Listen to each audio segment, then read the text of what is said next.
আশা করি তোমরা বুঝতেই পারছো রানীগঞ্জ স্টেশন।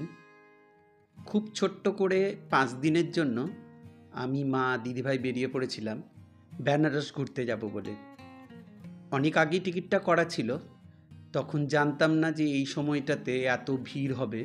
যাই হোক, যাওয়ারতে কোনো অসুবিধা হয়নি, ফেরার সময় একটু অসুবিধা হয়েছিল।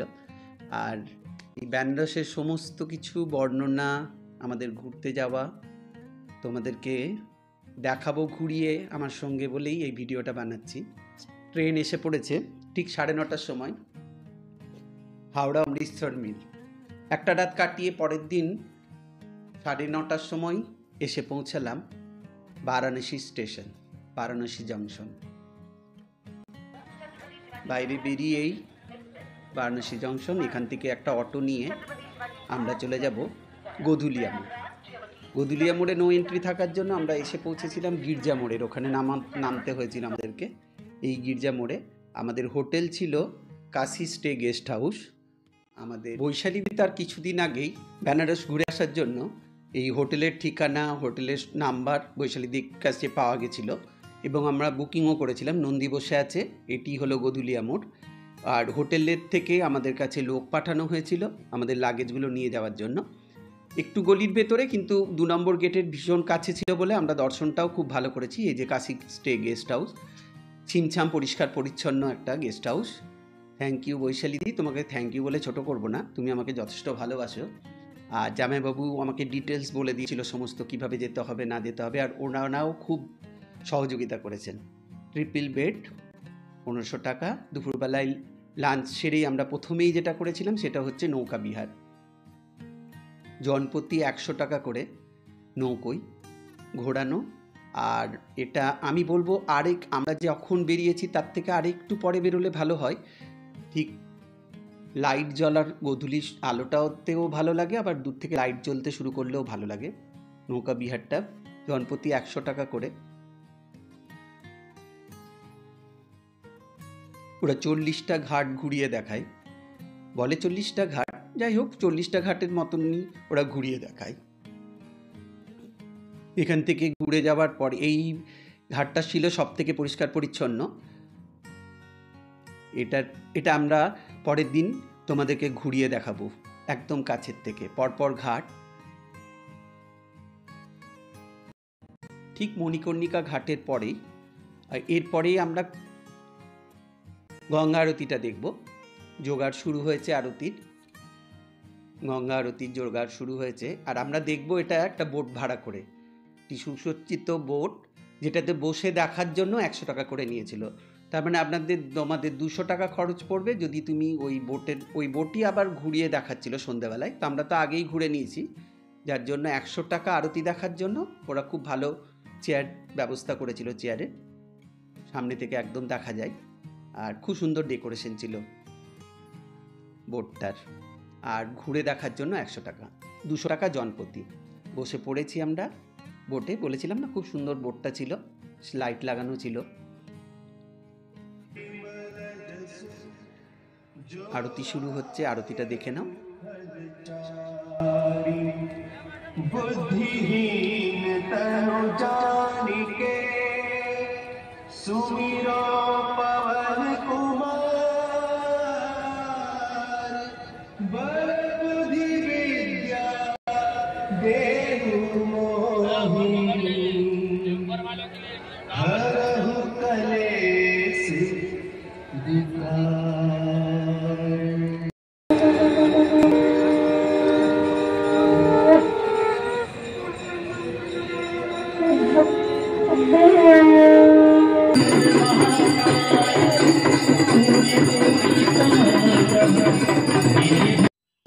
এরপর আরতি শেষ করার পরে আমরা প্রথমেই গেছিলাম আমাদের হোটেলে গিয়ে পার্স এবং আমাদের চটি সমস্ত কিছু খুলে রেখে প্রথমেই গেলাম আমরা অন্নপূর্ণা মন্দিরে। অন্নপূর্ণা মন্দিরে ভোগ খাওয়ার পরে আমরা সন্ধ্যা আরতি দেখতে মন্দিরে লাইন দিয়েছিলাম। এবং আমরা ছিলাম যেহেতু খুবই কাছে, 2 নম্বর গেটে এবং অন্নপূর্ণা মন্দিরের কাছে, তাই আমাদের কোনো অসুবিধে হয়নি। প্রদীপ ভাসানো হচ্ছে জলে। আর আমরা সেদিন রাত্রিরে 2বার দর্শন করেছিলাম, একবার আর পরের দিন ভোরবেলায়। বেনারসের তো গলি বিখ্যাত, পরের দিন ভোরবেলায় বেরিয়েছিলাম বাবার মাথায় জল ঢালবো বলে। মোটামুটি আমরা 3বার দর্শন করেছি। আমাদের দর্শন হয়ে গেছে। ভেতরের তো ভিডিও করার নিষেধ, তাই ভেতরের ভিডিও, মন্দিরের ভিডিও আমি দিতে পারলাম না। দর্শন করার পরে আমরা জলখাবার খাওয়ার পরেই বেরিয়েছিলাম। তোমাদের বলেছিলাম ওই সুন্দর ঘাটটাকে আবার ঘুরে দেখাবো বলে। এরপরে গতকাল আমরা নৌকো করে ঘুরেছি, আজকে যতটা পেরেছি পায়ে হেঁটে আমরা ঘুরেছি। দশাশ্বমেধ ঘাটের ঠিক সামনে বিউটিফিকেশন করা হয়েছিল, খুবই সুন্দর। সবাই সেলফি ফটো তুলছিল। আর ওই দূরে দেখা যাচ্ছে একটা সুন্দর শপিং মল। কিছুটা হেঁটে, কিছুটা রেস্ট নিয়ে বসে, যেহেতু মা ছিল সঙ্গে, তাই আমাদের তাড়াও ছিল না। একে একে আমরা এক একটা ঘাট দেখেছিলাম। আর আমাদের মেন উদ্দেশ্য ছিল ওই মণিকর্ণিকা ঘাটের পাশে যেটা 1 নম্বর গেট দিয়ে দর্শন হচ্ছে সেই ঘাট যাওয়ার জন্য। এটা হচ্ছে নেপালের রাজার তৈরি ঘাট। তাই মন্দিরের স্ট্রাকচারটা, এই যে ভেতরে লাইন পড়েছে বিশ্বনাথ মন্দিরে যাওয়ার দর্শনের জন্য, সবসময় পরিষ্কার পরিচ্ছন্ন করা হচ্ছিল, কিন্তু আমরা মানুষজন ভালো না, আমাদের নিজেদেরও দায়িত্ব থাকা উচিত পরিষ্কার রাখার, কিন্তু আমরা নিজেরাও ভালো করে, প্রচুর লোকে নোংরা করছিল। এই ঘাটটা যেহেতু কারো কোনো মতোই মানে স্নান করার কোনো পারমিশন ছিল না বলে এই ঘাটটা ছিল পরিষ্কার পরিচ্ছন্ন। দূরে মণিকর্ণিকা ঘাট, মহাশ্মশান, ব্যারিকেড দেওয়া আছে, কাজ চলছিল। এই ঘাটটা অসম্ভব সুন্দর লেগেছে, অনেকগুলো সিঁড়ি দিয়ে। হরিশ্চন্দ্র ঘাট, এটাও একটা বড় মহাশ্মশান। এগুলো সবই পায়ে হেঁটে আমরা দেখেছি। এটা অবশ্য আমি একা এসেছিলাম। শ্মশানে দাহ কাজ চলছে। এই ঘাটটাও বড় সুন্দর। এটা রাত্রির লাইট জ্বললে আরো বেশি ভালো লাগে। যে সন্ধেবেলায় বেরিয়েছি আমরা ভৈরবনাথ দর্শন করব বলে। গদুলিয়া মোড়ে দাঁড়িয়ে আছি, মা দিদি ভাইকে দাঁড় করিয়ে আমি গেছি রিক্সার সঙ্গে বার্গেনিং করতে। আর তখন মোটামুটি ভিড়টা শুরু হচ্ছে। দর্শন করে ফিরেছি আমরা আবার গদুলিয়া চকে। বেনারসে আসবো, আর বেনারসি শাড়ি কিনবো না তা তো হয় না।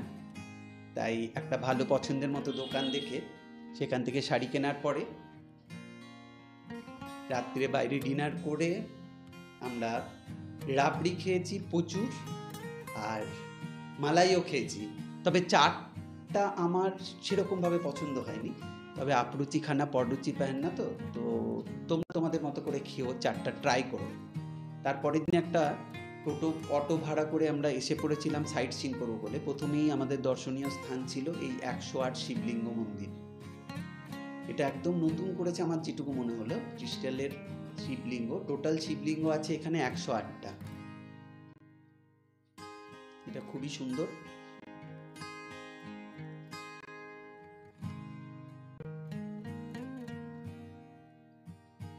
একে একে পরেই এসেছিলাম তুলসী মানস মন্দির, পরপর দেখে নিয়েছিলাম। তুলসীনাথ বসে আছে, তুলসী মানস মন্দির। এরপরেই এসেছিলাম আমরা বজরংবলী মন্দির, সংকটমোচন। এর ভেতরে খুব ভালো লাড্ডু আর প্যাঁড়া পাওয়া যাচ্ছিল, বাইরেও পাওয়া যাচ্ছিল। তবে আমি বলবো ভেতরে কুপন কেটে যে লাড্ডুটা বা প্যাঁড়াটা পাওয়া যাচ্ছিল খুবই ভালো। দাঁড়িয়ে পড়েছি আবার মালাই খাওয়ার জন্য তার দোকানে। পরেই এসে পৌঁছেছিলাম আমরা দুর্গা মন্দির।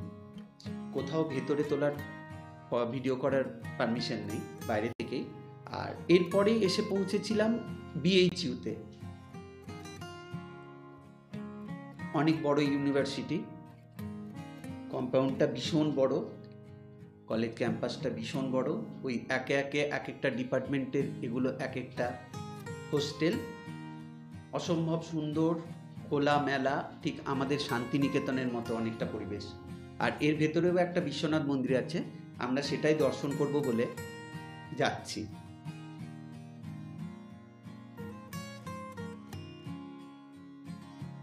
এটা হলো বেনারস হিন্দু ইউনিভার্সিটি। এসে পড়েছি আমরা বিশ্বনাথ মন্দিরে। এটা বিএইচইউর ভেতরে।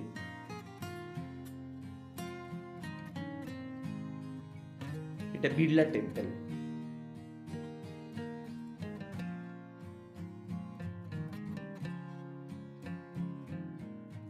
সুন্দর সাজানো গোছানো,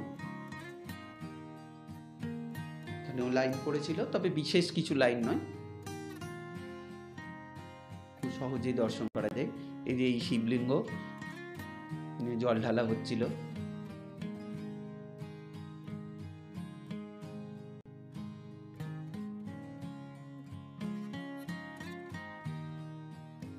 এখান থেকে বেরিয়েই করেছিলাম লাঞ্চ করে নিয়েছিলাম। লাঞ্চ করার পরে আমরা সোজা গেছিলাম সারনাথ।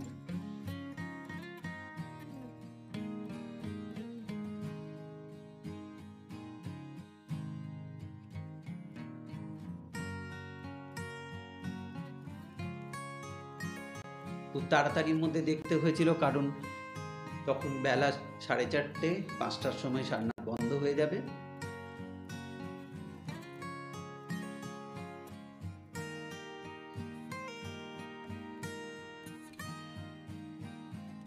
আর এখানে প্রচুর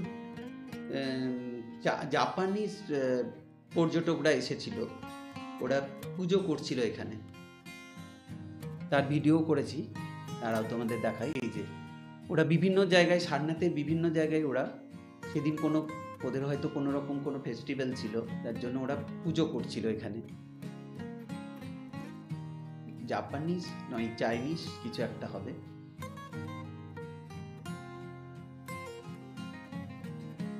ওরা বিভিন্ন জায়গায় ঘুরছিল এবং বিভিন্ন জায়গায়, ওই সামনে যিনি যাচ্ছেন উনিই ছিলেন পুরোহিত। উনি মাইক্রোফোন নিয়ে পুরো টিমটাকে লিড করছিলেন। সারনাথ ঘুরে রিলস বানিয়ে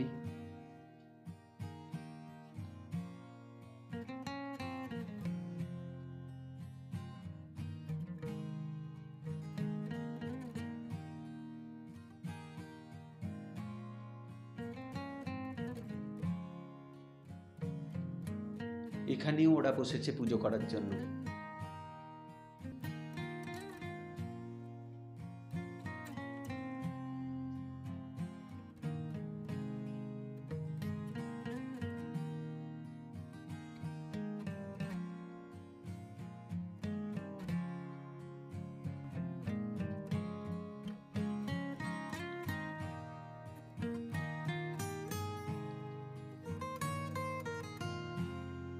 এরপরেই আমরা গিয়েছিলাম কাশীর নমঘাট। এখান থেকে বেরিয়ে আমরা গিয়েছিলাম কাশীর নমঘাট। এসে পৌঁছেছি কাশীর নমঘাট। দূরের ব্রিজটা দেখে মনে হচ্ছে না আমাদের বালি ব্রিজটার মতো, ঠিক দক্ষিণেশ্বর থেকে যেরকম দেখা যায়।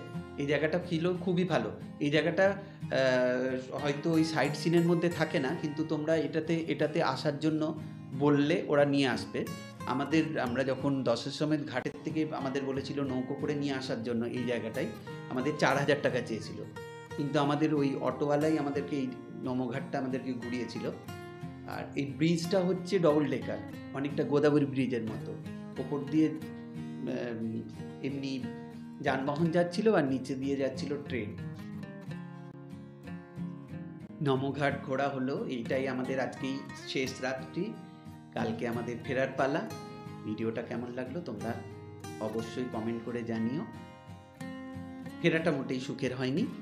আমাদের 3rd AC-তে রিজার্ভেশন থাকলেও সেটা জেনারেলের থেকেও অধম অবস্থা ছিল। যাই হোক, শেষ করছি।